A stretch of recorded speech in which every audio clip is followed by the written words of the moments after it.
At siyempre, ang fighting prince ng Taguig, Heath. Oh my God! Oh my God! Oh my God!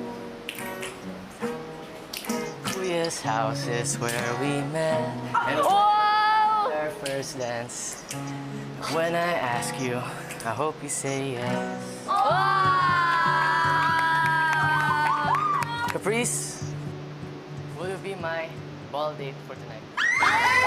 Kuya, nakabahan po ako kung maging yes po ba or no, kuya. So, ayun po, napakasaya ko po, kuya, na na-receive ko po yung yes na answer.